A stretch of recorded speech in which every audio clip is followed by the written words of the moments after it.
میں ہے جب امام الاولیاء شاہ عتقیہ شیخ عبد القادر جیلانی الحسنی والحسینی قدس سرہ الربانی نے یہ ارشاد فرمایا میرا یہ قدم تمام اولیاء کی گردنوں پر ہے. تو مسجد میں سینکڑوں اولیاء موجود تھے. سب سے پہلے آپ کے خلیفہ حضرت سیدنا علی بن حیتی رحمۃ اللہ تعالی نے اٹھ کر غوث پاک رضی اللہ تعالیٰ کے قدم پاک اپنی گردن پر رکھا. پھر اس اجتماع غوثیہ میں جتنے بھی حاضر تھے سب نے اٹھ کر باری باری آپ کا مبارک قدم گردن پر رکھا. یہاں تک کہ دور دراز مقامات پر جو اولیاء کرام تھے انہوں نے بھی سروں کو جھکا دیا.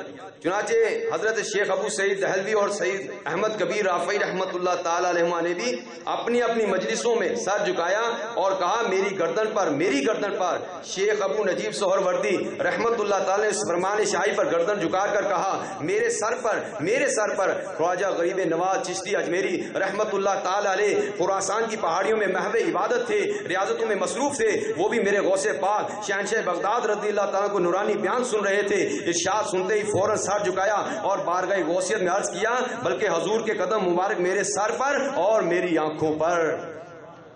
غریب نواز رحمت اللہ تعالی نے یہ ادب کیا تو انہیں کیا ثمر ملا, اس کا کیا پھل ملا؟ غریب نواز رضی اللہ تعالیٰ کو انہیں اس ادب کا یہ پھل ملا کہ آپ سلطان الہند ہو گئے. دنیا بھر کے اولیاء کرام نے میرے غوث پاک رضی اللہ تعالیٰ کے قدم مبارک روحانی طور پر اپنی آنکھوں اور سر پر لیا. شیخ خلیفۃ الاکبر رحمت اللہ تعالی فرماتے ہیں میں نے خواب میں رسالت مآب صلی اللہ تعالی علیہ وسلم کی زیارت کی. عرض کی یا رسول اللہ صلی اللہ تعالی علیہ وسلم. شیخ عبد القادر جیلانی رحمت اللہ تعالی علیہ فرماتے ہیں میرا قدم تمام اولیاء اللہ کی گردنوں پر ہے. سید المرسلین رحمت للعالمین صلی اللہ تعالی علیہ وسلم نے فرمایا عبد القادر نے سچ کہا ہے اور وہ کیوں نہ سچ کہے کہ وہ کتب ہیں اور میں ان کی نگہبانی کرتا ہوں. واہ کیا مرتبہ ہے غوث ہے بالا تیرا, اونچے اونچوں کے سروں سے قدم آلہ تیرا. سر بھلا کیا کوئی جانے کہ ہے کیسا تیرا, اولیاء ملتے ہیں آنکھیں وہ ہے تلوہ تیرا. جو ولی قبل تھے یا بعد ہوئے ہوں گے سب ادب رکھتے ہیں دل میں میرے آقا تیرا. تجھ سے اور دہر کے اقتاب سے نسبت کیسی, کتب خود کون ہے خادم تیرا چیلا تیرا. سارے اقتاب جہاں کرتے ہیں کعبے کا طواف, کعبہ کرتا ہے طواف در بالا تیرا. مزار چشت و بخار وراق و اجمیر کون سی کشت پہ برسا نہیں جھالا تیرا. گردنیں جھک گئی سر پچھ گئے دو دل لوٹ گئے کشف ساک آج کہاں یہ تو قدم تھا تیرا. تاج فرقے ارپا کس کے قدم کو کہیے, سر جسے باج دے وہ پاؤں ہے کس کا تیرا. صلو علی الحبیب تعالی محمد. ابو مسعود احمد بن ابی بکر حلیمی رحمت اللہ تعالی سے مروی ہے ایک بزرگ رحمت اللہ تعالی علیہ یہ شیر پر سواری کیا کرتے تھے.